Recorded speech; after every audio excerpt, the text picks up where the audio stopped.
Dear friends, you are welcome to Historia. അപ്പോൾ Historia പുതിയ ക്ലാസ്സിലേക്ക് നിങ്ങൾക്ക് എല്ലാവർക്കും സ്വാഗതം. അപ്പോൾ ഇന്നത്തെ ക്ലാസ് നമ്മൾ പഠിക്കാൻ പോകുന്നത് പ്രധാനമായിട്ടും 3 ചോദ്യങ്ങളാണ്. മുൻകാലങ്ങളിൽ ചോദിച്ച 3 പ്രധാനപ്പെട്ട ചോദ്യങ്ങളും ഉത്തരങ്ങളും അനുബന്ധ കാര്യങ്ങളുമായി 3 പ്രധാനപ്പെട്ട ടോപ്പിക്കുകളാണ് നമ്മൾ പഠിക്കാൻ പോകുന്നത്.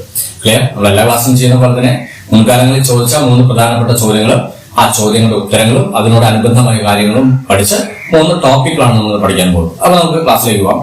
ഒന്നാമത്തെ ക്വസ്റ്റ്യൻ ശ്രദ്ധിക്കുക. ഫസ്റ്റ് ക്വസ്റ്റ്യൻ എന്ന് പറയുന്നത് ഇന്ത്യൻ ഭരണഘടന ഭേദഗതി ചെയ്യാൻ ആർക്കാണ് അധികാരമുള്ളത്? ഇന്ത്യൻ ഭരണഘടന ഭേദഗതി ചെയ്യാൻ ആർക്കാണ് അധികാരമുള്ളത്? ഇപ്പോൾ ഓപ്ഷനിൽ പാർലമെന്റ് കൊടുക്കുന്നുണ്ട്, ഇന്ത്യൻ രാഷ്ട്രപതി കൊടുക്കുന്നുണ്ട്, സുപ്രീം കോടതി കൊടുക്കുന്നുണ്ട്, അതുപോലെ ക്യാബിനറ്റ്. ഇങ്ങനെ 4-5 ഓപ്ഷൻസ് ആണ് കൊടുക്കുന്നത്. പ്രസിഡന്റ് ഉണ്ട്, പാർലമെന്റ് ഉണ്ട്, ക്യാബിനറ്റ് ഉണ്ട്, പ്രധാനമന്ത്രി, സുപ്രീം കോടതി, ഇതൊക്കെ ഓപ്ഷൻസ് വരുന്നു. അപ്പോൾ ഓർത്തിരിക്കാം, ഇന്ത്യൻ ഭരണഘടന ഭേദഗതി ചെയ്യാൻ അധികാരമുള്ളത് പരിപൂർണമായിട്ടും യൂണിയൻ പാർലമെന്റിനാണുള്ളത്. ഇന്ത്യൻ ഭരണഘടന ഭേദഗതി ചെയ്യാൻ പരിപൂർണമായിട്ടുള്ള അധികാരം ഇന്ത്യൻ പാർലമെന്റിലാണ് നിക്ഷിപ്തമായിരിക്കുന്നത്. ഓർത്തിരിക്കാം. ഇനി ഭരണഘടനാ ഭേദഗതി എന്ന ആശയം, the idea of constitution amendment, ഭരണഘടനാ ഭേദഗതി എന്ന ആശയം നമ്മൾ കടമെടുത്തത് സൗത്ത് ആഫ്രിക്കയിൽ നിന്നാണ്. സൗത്ത് ആഫ്രിക്ക അല്ലെങ്കിൽ ദക്ഷിണാഫ്രിക്കയിൽ നിന്നാണ് ഭരണഘടനാ ഭേദഗതി എന്ന ആശയം നമ്മൾ കടമെടുത്തുള്ളത്. ഓർമ്മിക്കാം. ആർട്ടിക്കിൾ 368, ആർട്ടിക്കിൾ 368 ആണ് ഭരണഘടനാ ഭേദഗതിയുമായി ബന്ധപ്പെട്ട ആർട്ടിക്കിൾ. ഭരണഘടനാ ഭേദഗതിയുമായി ബന്ധപ്പെട്ട ആർട്ടിക്കിൾ 368 ആണ്. ഈ ആശയം, ഇങ്ങനെ ഐഡിയ നമ്മൾ കടമെടുത്തത് ദക്ഷിണാഫ്രിക്കയിൽ നിന്നാണ്. ഓർത്തുവയ്ക്കുക. അതോടൊപ്പം ഭരണഘടന ഭരിച്ചാൽ പരിപൂർണമായും അധികാരമുള്ളത് യൂണിയൻ പാർലമെന്റിന് മാത്രമേ ഉള്ളെന്ന കാര്യം കൂടി ഓർത്തുവയ്ക്കുക. രാഷ്ട്രപതിക്കോ സുപ്രീം കോടതിക്കോ ക്യാബിനറ്റിനോ അല്ല, പാർലമെന്റിന് മാത്രമേ ഭരണഘടന ഭരിച്ചാൽ അധികാരമുള്ളൂ. ആർട്ടിക്കിൾ 368. ഇനി ഭരണഘടന ഭരിച്ചിരുന്ന വഴികൾ, എത്ര വഴികൾ വെച്ചാൽ എത്ര മെത്തേഡ്, എത്ര തരം രീതിയിൽ, ഏതെല്ലാം രീതിയിൽ നമുക്ക് ഭരണം പാലിച്ച് ചെയ്യാന്ന് വെച്ചാൽ പ്രധാനമായിട്ടും 3 വഴികളാണുള്ളത്. 3 രീതിയിലാണ് നമുക്ക് ഭരണം പാലിച്ച് ചെയ്യാനുള്ള സിസ്റ്റം ഉള്ളത് നോക്കുക. ഒന്ന്, സിമ്പിൾ മജോറിറ്റി ഓഫ് പാർലമെന്റ് എന്ന് പറയാം. സിമ്പിൾ മജോറിറ്റി ഓഫ് പാർലമെന്റ് എന്ന് വെച്ചാൽ കേവല ഭൂരിപക്ഷത്തിലാണ് പാർലമെന്റിന്റെ കേവല ഭൂരിപക്ഷത്തിൽ പാലിച്ച്. ഫോർ എക്സാമ്പിൾ, ഇപ്പോൾ formation of state, recreation of state, ഒരു സ്റ്റേറ്റ് പുതുതായിട്ട് ക്രിയേറ്റ് ചെയ്യുക, അല്ലെങ്കിൽ പുതിയ സ്റ്റേറ്റ് രൂപീകരിക്കുക, അതല്ലെങ്കിൽ ഒരു എന്താ പറയുക സ്റ്റേറ്റിനെ ഡിവൈഡ് ചെയ്യുക, അല്ലെങ്കിൽ റീനെയിം ഓഫ് സ്റ്റേറ്റ്, ഒരു സ്റ്റേറ്റിന്റെ പേര് മാറ്റുക തുടങ്ങിയ വളരെ ചെറിയ ചെറിയ കാര്യങ്ങളാണ് പാർലമെന്റിന്റെ സാധാരണ ഭൂരിപക്ഷത്തിൽ അത് നടപ്പാക്കും എന്നാണ്. എന്ന് വെച്ചാൽ പാർലമെന്റിൽ 500 ആളുകൾ ഉണ്ടെങ്കിൽ 251 ആളുകൾ മതി എന്നാണ്. 500 ആളുകളാണ് പാർലമെന്റിലുള്ളെങ്കിൽ എത്ര? 251, മോർ ദാൻ ഹാഫ് എന്നാണ്. പാർലമെന്റ് പകുതിയിൽ ഒരാളധികം അതാണ് കേവല ഭൂരിപക്ഷം എന്ന് പറയുന്നത്. ക്ലിയർ? കേവല ഭൂരിപക്ഷം സാധാരണ ഭൂരിപക്ഷം എന്നാണ് സിമ്പിൾ മജോറിറ്റി എന്ന് പറയുന്നത്. ഉദ്ദേശിക്കുന്നത് പകുതിയിൽ ഒരാൾ കൂടുതൽ ഉണ്ടായാൽ മതി. ക്ലിയർ? അതാണ് സാധാരണ ഭൂരിപക്ഷം. അപ്പൊ ഒന്നാമത്തെ രീതി ഉണ്ട് സിമ്പിൾ മജോറിറ്റി അല്ലെങ്കിൽ കേവല ഭൂരിപക്ഷം എന്ന് പറയുന്നത്. സിമ്പിൾ മജോറിറ്റി അല്ലെങ്കിൽ സാധാരണ ഭൂരിപക്ഷം എന്ന് പറയുന്നത്. രണ്ടാമത്തെ ഒന്ന് സ്പെഷ്യൽ മജോറിറ്റി എന്ന് പറയുന്നത്. Special majority of parliament. Special majority of parliament. For example, നമ്മുടെ രാഷ്ട്രപതി സാലറിയുമായി ബന്ധപ്പെട്ട കാര്യങ്ങളും അദ്ദേഹം തിരഞ്ഞെടുപ്പുമായി ബന്ധപ്പെട്ട കാര്യങ്ങളും അത് സ്വല്പം കൂടി ടഫായിട്ടുള്ള കാര്യങ്ങളാണ്. പാർലമെന്റിന്റെ 3/2 ഭൂരിപക്ഷമാണ്. 2/3 majority of parliament. 2/3 majority of parliament. അതാണ് പാർലമെന്റിന്റെ 3/2 ഭൂരിപക്ഷം എന്ന് നമ്മൾ പറയുന്നത് സ്പെഷ്യൽ മജോറിറ്റി എന്ന് പറയുന്നത്. എന്ന് വെച്ചാൽ പാർലമെന്റിൽ 900 ആളുകൾ ഉണ്ടെങ്കിൽ, നമ്മുടെ പാർലമെന്റിൽ 900 ആളുകൾ ഉണ്ടെങ്കിൽ 600 ആളുകളും കൈപ്പൊക്കിയിരിക്കണം. ഈ 600 ആളുകളും അതിനനുകൂലമായി വോട്ട് ചെയ്തിരിക്കുന്ന അർത്ഥം. ക്ലിയർ? 3/2 ഭൂരിപക്ഷം 900 ആളുകൾ ഉണ്ടെങ്കിൽ 600 ആളുകൾ അതിൽ കൈപ്പൊക്കിയിരിക്കണമെങ്കിൽ അവർ അനുകൂലമായി വോട്ട് ചെയ്യുന്നതാണ് സ്പെഷ്യൽ മജോറിറ്റി എന്ന് നമ്മൾ പറയുന്നത്. ക്ലിയർ ആയോ? അപ്പൊ രണ്ടാമത്തെ മെത്തേഡ് 2/3 മജോറിറ്റി ഓഫ് പാർലമെന്റ്. പാർലമെന്റിന്റെ 2/3 മജോറിറ്റി സ്പെഷ്യൽ മജോറിറ്റി എന്ന് പറയും. മൂന്നാമത്തെ രീതിയാണ് അബ്സല്യൂട്ട് മജോറിറ്റി എന്നാണ് പറയുന്നത്. മൂന്നാമത്തെ രീതിയാണ് അബ്സല്യൂട്ട് മജോറിറ്റിയിലൂടെ പാസ്സാക്കുന്ന രീതി എന്നാണ് പറയുന്നത്. എന്താ വെച്ചാൽ ഇത് വളരെ ടഫായിട്ടുള്ള കാര്യങ്ങൾ, നമ്മുടെ ഫണ്ടമെന്റൽ റൈറ്റ്സുമായി ബന്ധപ്പെട്ട കാര്യങ്ങൾ, ന്യൂനപക്ഷങ്ങളുമായി ബന്ധപ്പെട്ട കാര്യങ്ങൾ, ഇങ്ങനെയുള്ള കാര്യങ്ങളാണ് പാർലമെന്റിന്റെ 3/2 ഭൂരിപക്ഷം വേണം. അതോടൊപ്പം തന്നെ consent of more than half of the total state എന്ന് പറയുന്നത്. 2/3 majority of parliament and consent of more than total half of the total state എന്ന് പറയുന്നത്. ക്ലിയർ?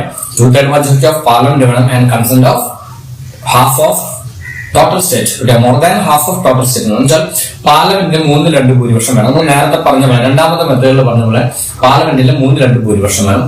അതുകൂടാതെ മൊത്തം സംസ്ഥാനങ്ങളിൽ പകുതിയിലധികം സംസ്ഥാനങ്ങളുടെ അംഗീകാരം കൂടി വേണം. പകുതിയിലധികം സംസ്ഥാനങ്ങളുടെ അംഗീകാരം കൂടി വേണമെന്ന് കൂടി ഓർക്കുക. ക്ലിയർ? ഇതാണ് മൂന്നാമത്തെ രീതി. അപ്പൊ ഇതിനാണ് അബ്സല്യൂട്ട് മജോറിറ്റി എന്നാണ്. ഒപ്പം ഒന്ന് നോർമൽ, നമ്മൾ പറഞ്ഞു നോർമൽ മെജോറിറ്റി ആണ്. രണ്ടാമത്തെ സ്പെഷ്യൽ മജോറിറ്റി ആണ് നമ്മുടെ അബ്സല്യൂട്ട് മജോറിറ്റി. അപ്പൊ ഇതിന് 3 രീതിയിലാണ് നമുക്ക് ഭരണഘടന ബാലൻസ് ചെയ്യാനുള്ള സിസ്റ്റം. ഈ 3 രീതിയിലാണ് ഭരണഘടന ബാലൻസ്. ഇതേവരെ നമ്മൾ 106 ഭരണഘടന ബാലൻസ് നടപ്പിലാക്കിയിരുന്ന കാര്യം കൂടി ഓർക്കുക. ക്ലിയർ ആയല്ലോ? അപ്പൊ ഇതാണ് നമ്മുടെ ഒന്നാമത്തെ ക്വസ്റ്റ്യൻ. ഭരണഘടന, ഇന്ത്യൻ ഭരണഘടന പരിപൂർണ്ണമായിട്ടും അത് ബാലൻസ് ചെയ്യാൻ പരിപൂർണ്ണമായിട്ട് അധികാരം ആരിലാണ്? പാർലമെന്റിലാണ്. ഭരണം ബാലൻസ് ചെയ്യാൻ 3 വഴികളുണ്ട്, 3 മെത്തേഡുകളാണ് നമ്മളുള്ളത്. ആർട്ടിക്കിൾ 368 ആണ്. ഇങ്ങനെ രാഷ്ട്രീയം നമ്മൾ കണ്ടത് ദക്ഷിണാഫ്രിക്കയിലാണ് കാര്യം കൂടി ഓർമ്മിക്കുക. ക്ലിയർ ആയിരിക്കും? അപ്പൊ ഒന്നാമത്തെ ക്വസ്റ്റ്യൻ. ഇനി രണ്ടാമത്തെ ചോദ്യം. രണ്ടാമത്തെ ക്വസ്റ്റ്യൻ ശ്രദ്ധിക്കാം. ഒരുപാട് തവണ ഡിഗ്രി നിലവാരത്തില് നമ്മുടെ PSC എക്സാമിന് ഒരുപാട് തവണ ഡിഗ്രി നിലവാരത്തിൽ ചോദിച്ച ചോദ്യമാണ്. താഷ്കന്റ് കരാറിൽ ഒപ്പുവെച്ച ഇന്ത്യൻ പ്രധാനമന്ത്രിയാണ്. താഷ്കന്റ് കരാറിൽ ഒപ്പുവെച്ച ഇന്ത്യൻ പ്രധാനമന്ത്രി ആരാണ് എന്നാണ് ചോദ്യം. അപ്പോൾ 1966 ജനുവരി 10 1966 ജനുവരി 10 താഷ്കന്റ് കരാർ നമ്മൾ ഒപ്പുവെക്കുന്നത്. 1966 ജനുവരി 10 താഷ്കന്റ് കരാർ ഒപ്പുവെക്കുന്നത്. ഈ താഷ്കന്റ് കരാർ ഒപ്പുവെക്കുന്നത് ഇന്ത്യയും പാകിസ്ഥാനാണ്. ഇന്ത്യക്ക് വേണ്ടി ലാൽ ബഹദൂർ ശാസ്ത്രിയും ഇന്ത്യയുടെ പ്രധാനമന്ത്രി ലാൽ ബഹദൂർ ശാസ്ത്രിയും പാകിസ്ഥാൻ പ്രസിഡന്റ് ആയിട്ടുള്ള ആരാണ്? അയ്യൂബ് ഖാൻ. പാകിസ്ഥാൻ പ്രസിഡന്റ് അയ്യൂബ് ഖാനും കൂടി മുൻ ഉസ്ബെക്കിസ്ഥാന്റെ ആദ്യ തലസ്ഥാനമായ താഷ്കന്റിൽ വെച്ചാണ് ഈ കരാർ ഒപ്പുവെക്കുന്നത്. 1965 ഇന്ത്യ ചൈന യുദ്ധം 1965 ഇന്ത്യ ചൈന യുദ്ധത്തിൽ നമ്മൾ പാകിസ്ഥാനെ ദയനീയമായി പരാജയപ്പെടുത്തുകയും ആ പരാജയത്തിന്റെ ഫലമായി ഉസ്ബെക്കിസ്ഥാന്റെ തലസ്ഥാനമായ പഴയ സോവിയറ്റ് യൂണിയന്റെ ഭാഗമാണ്. ആ ഉസ്ബെക്കിസ്ഥാന്റെ തലസ്ഥാനമായ താഷ്കന്റിൽ വെച്ച് 1966 ജനുവരി 10 അന്നത്തെ റഷ്യൻ പ്രധാനമന്ത്രിയായിരുന്ന അലക്സി കൊസിഗിന്റെ നേതൃത്വത്തിൽ അല്ലെങ്കിൽ അദ്ദേഹത്തിന്റെ മധ്യസ്ഥയിൽ വെച്ചാണ് ലാൽ ബഹദൂർ ശാസ്ത്രിയും പാകിസ്ഥാൻ പ്രധാനമന്ത്രിയായ അയ്യൂബ് ഖാനും കൂടി 1966 ജനുവരി 10 നമ്മൾ സൈൻ ചെയ്യുന്നത്. ക്ലിയർ ആയല്ലോ? തൊട്ടടുത്ത ജനുവരി 11 ലാൽ ബഹദൂർ ശാസ്ത്രി ഹാർട്ട് അറ്റാക്ക് ഒന്ന് മരിക്കുകയും ചെയ്യുന്നു. ക്ലിയർ? അപ്പൊ മറക്കണ്ട, 1966 ജനുവരി 10 താഷ്കന്റ് കരാർ ഒപ്പുവെക്കുന്നത്. ഇന്ത്യക്ക് വേണ്ടി ലാൽ ബഹദൂർ ശാസ്ത്രി, പാകിസ്ഥാന് വേണ്ടി പാകിസ്ഥാന്റെ പ്രസിഡന്റ് ആയിട്ടുള്ള ആരാണ്? അയ്യൂബ് ഖാനാണ്. അതിന് മധ്യസ്ഥ വെച്ചാൽ റഷ്യൻ പ്രധാനമന്ത്രിയായിരുന്ന അലക്സി കൊസിഗിൻ എന്ന് പറയുന്ന വ്യക്തിയാണെന്ന് കൂടി ഓർത്തു വയ്ക്കുക. ക്ലിയർ ആയിരിക്കും? ഇതാണ് രണ്ടാമത്തെ ക്വസ്റ്റ്യൻ. ഇനി മൂന്നാമത്തെ ഇതിനോട് ബന്ധപ്പെടുന്ന താഷ്കന്റ് കരാർ പഠിക്കുമ്പോൾ മൂന്നാമത്തെ ക്വസ്റ്റ്യനിലേക്ക് പോകുന്നതിന് താഷ്കന്റ് കരാർ പഠിക്കുമ്പോൾ തന്നെ ശ്രദ്ധിക്കുക, അതുമായി ബന്ധപ്പെട്ട 4 പ്രധാനപ്പെട്ട കരാറുകൾ കൂടിയുണ്ട്. അതും കൂടി ഓർത്തു വയ്ക്കുക. ഒന്ന്, എന്താണ് 1972 സിംല കരാർ പഠിച്ചു. 1971 ഇന്ത്യ പാകിസ്ഥാൻ യുദ്ധം ഉണ്ടാവുന്നത്. 1971 ഇന്ത്യ പാകിസ്ഥാൻ യുദ്ധം എന്ന് പറയുന്നത് for the independence of Bangladesh സ്വതന്ത്രമാക്കാൻ വേണ്ടി ബംഗ്ലാദേശിന് വേണ്ടിയാണ് 1971 ഇന്ത്യ പാകിസ്ഥാൻ യുദ്ധം. ആ യുദ്ധം ഇതേപോലെ പാകിസ്ഥാൻ നമ്മൾ പരാജയപ്പെടുന്നു. 72 നമ്മൾ സിംല കരാർ, ഹിമാചൽ പ്രദേശിലെ സിംല നിവാസിൽ വെച്ച് നമ്മൾ സിംല കരാർ ഒപ്പിടുന്നു. അത് 1972 ജൂലൈ 2 1972 ജൂലൈ 2 നമ്മൾ കരാർ ഒപ്പിടുന്നു. ഇന്ത്യക്ക് വേണ്ടി ഇന്ത്യൻ പ്രധാനമന്ത്രിയായ ഇന്ദിരാഗാന്ധി, പാകിസ്ഥാൻ പ്രധാനമന്ത്രി സുൽഫിക്കർ അലി ഭൂട്ടയും കൂടിയാണ് ഈ സിംല കരാർ ഒപ്പിടുന്നത്. അതിന്റെ പ്രകാരമാണ് നമുക്ക് ഇന്ത്യയിൽ ലൈൻ ഓഫ് കൺട്രോൾ, നമ്മുടെ നിയന്ത്രണ രേഖയൊക്കെ വരുന്നത് 72 സിംല കരാറാണ്. സിംല കരാറും താഷ്കന്റ് കരാറും കൂടെ പഠിക്കുക. ഇന്ത്യക്ക് വേണ്ടി ആരാണ്? ഇന്ദിരാഗാന്ധിയും പാകിസ്ഥാന് വേണ്ടി സുൽഫിക്കർ അലി ഭൂട്ടയാണ് കൂടി ഓർപ്പിക്കുക. 1972 ജൂലൈ 2 ഓർപ്പിക്കുക. ഇതോടൊപ്പം തന്നെ ഇന്ത്യയും ചൈനയും തമ്മിൽ ഒപ്പുവെച്ച കരാറുകൾ പഠിക്കുക. പഞ്ചശീൽ തത്വം അല്ലെങ്കിൽ 5 പ്രിൻസിപ്പിൾ എന്ന് പറയും. ഇന്ത്യയും ചൈനയും തമ്മിൽ പരസ്പരം യുദ്ധം ചെയ്യാൻ പാടില്ല, അതുപോലെ ഇന്റർനാഷണൽ ടെറിട്ടറി ആഭ്യന്തര കാര്യങ്ങൾ ഇടപെടാൻ പാടില്ല, അതുപോലെ അതിർത്തി രേഖകൾ പരസ്പരം ബഹുമാനിക്കണം, എന്തെങ്കിലും ഡിസ്പ്യൂട്ടുകൾ ഉണ്ടെങ്കിൽ അത് ഡയലോഗ് സംഭാഷണത്തിലൂടെ പരിഹരിക്കണം തുടങ്ങിയ 5 കരാറുകൾ ഉൾപ്പെടുന്ന കരാറുകളാണ് നമ്മൾ പഞ്ചശീൽ തത്വം അല്ലെങ്കിൽ 5 പ്രിൻസിപ്പിൾ എന്ന്.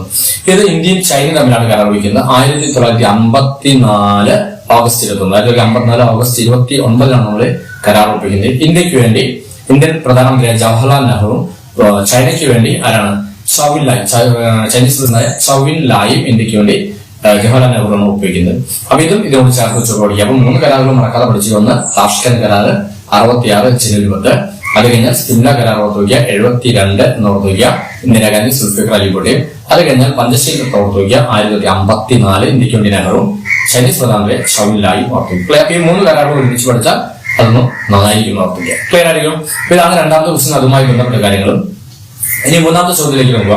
സിന്ധി ഭാഷ ഇന്ത്യൻ ഭരണഘടനയിൽ കൂട്ടിച്ചേർത്ത് 8ാം ഷെഡ്യൂൾ കൂട്ടിച്ചേർത്ത് എത്രാമത്തെ ഭേദഗതി പ്രകാരമാണ്? സിന്ധി ഭാഷ ഇന്ത്യൻ ഭരണഘടനയുടെ 8ാം ഷെഡ്യൂൾ കൂട്ടിച്ചേർത്ത് എത്രാമത്തെ ഭേദഗതി പ്രകാരമാണ്? ഇപ്പൊ 1967 21ാം ഭേദഗതി പ്രകാരമാണ് സിന്ധി ഭാഷ നമ്മുടെ ഭരണഘടന 8ാം ഷെഡ്യൂൾ കൂട്ടിച്ചേർക്കുന്നത്. ഇതാണ് 1967 21ാം ഭേദഗതി പ്രകാരമാണ് സിന്ധി ഭാഷ നമ്മൾ ഭരണഘടനയിൽ 8ാം ഷെഡ്യൂൾ കൂട്ടിച്ചേർക്കുന്നത്.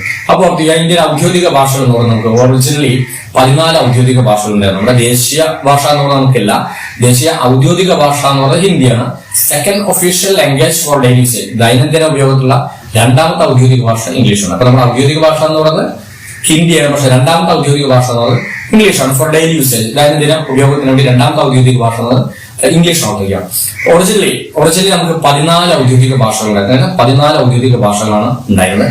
അതിലൊരെണ്ണം സിന്ധി എന്ന ഭാഷ 21ാം ഭേദഗതി പ്രകാരം 1967 21ാം ഭേദഗതി പ്രകാരം സിന്ധി കൂട്ടിച്ചേർന്നു. അതോടുകൂടി 15 ഭാഷകളായി. സിന്ധി എന്ന ഭാഷ പ്രത്യേകം ഓർമ്മിക്കുക. Sindhi Indian language having most number of dialects എന്ന് പറയുന്നത് ഏറ്റവും കൂടുതൽ ലിപികളുള്ള ഒരു ഭാഷയാണ് സിന്ധി എന്ന് പറയുക. അപ്പൊ 21ാം പാരഗതിയിലാണ് സിന്ധി ഭാഷ കുറിച്ചത്. രണ്ടാമത് വരുന്നത് 1992 71ാം പാരഗതിയാണ്. 1992 71ാം പാരഗതി പ്രകാരം കൊങ്കിണി, മണിപ്പൂരി, നേപ്പാളി കുറിച്ചിരുന്നു. അതാണ് കൊങ്കിണി, മണിപ്പൂരി, നേപ്പാളി ഭാഷകൾ 71ാം പാരഗതി 1992 71ാം പാരഗതി പ്രകാരം കൊങ്കിണി, മണിപ്പൂരി, നേപ്പാളി 3 ഭാഷകൾ കുറിച്ചായിരുന്നു. അപ്പൊ 14, സിന്ധി 15, അത് കഴിഞ്ഞാൽ 3, അങ്ങനെ 18 ഭാഷകളായി. അതിനുശേഷം പിന്നെ 92ാം പാരഗതി 2003 92ാം പാരഗതി പ്രകാരം 4 ഭാഷകൾ കുറിച്ചിരുന്നു. ബോഡോ, ഡോഗ്രി, മൈഥിലി, സാന്താലി. 1992 നമ്മൾ പറഞ്ഞു. അതോടെ 92ാം പാരഗതി 2003 ആണ്. 2003 92ാം പാരഗതി പ്രകാരം 4 ഭാഷകളിലേക്കാണ് ബോഡോ, ഡോഗ്രി, മൈഥിലി, സാന്താലി. ബോഡോ എന്ന് പറയുന്നത് ആസാമിൽ നിന്നാണ്. ഡോഗ്രി ജമ്മു കാശ്മീരാണ്. ബോഡോ ആസാമിൽ നിന്നാണ്. ഡോഗ്രി ജമ്മു കാശ്മീരാണ്. സാന്താലി എന്നത് ജാർഖണ്ഡാണ്. മൈഥിലി ബീഹാർ. ഇങ്ങനെ 4 ഭാഷകൾ കൂടി കൂടിച്ചേർന്നു. അപ്പൊ 18, 4, 22. അങ്ങനെയാണ് 22 ഔദ്യോഗിക ഭാഷകൾ നമ്മുടെ ഭരണഘടനയുടെ 8ാം ഷെഡ്യൂൾ ഉണ്ടായിരുന്നു. മറക്കണ്ട, ഭാഷകളെ കുറിച്ച് ഔദ്യോഗിക ഭാഷകളെ കുറിച്ച് പ്രതിപാദിക്കുന്ന ഷെഡ്യൂൾ വെച്ചാൽ 8 കൂടി മറക്കാതെ പഠിച്ചു വരിക. ക്ലിയർ ആയില്ലോ? ഇതാണ് 4. ഇനി ഇത് നമുക്ക് പറയുന്നത് നേപ്പാളി, കൊങ്കിണിയൊക്കെ നമുക്ക് കൂടിച്ചേർക്കുന്ന 22 ഭാഷ. ഈ Nepali is only foreign language in 8th schedule of 8ാം ഷെഡ്യൂളുള്ള ഒരേ ഒരു വിദേശ ഭാഷ, 8ാം ഷെഡ്യൂളുള്ള ഒരേ ഒരു ഫോറിൻ ലാംഗ്വേജ് ആണ് നേപ്പാളി എന്ന് കൂടി ഓർത്ത് വയ്ക്കുക. എന്ന് വെച്ചാൽ ഇംഗ്ലീഷ് 8ാം ഷെഡ്യൂളിൽ ഇല്ല.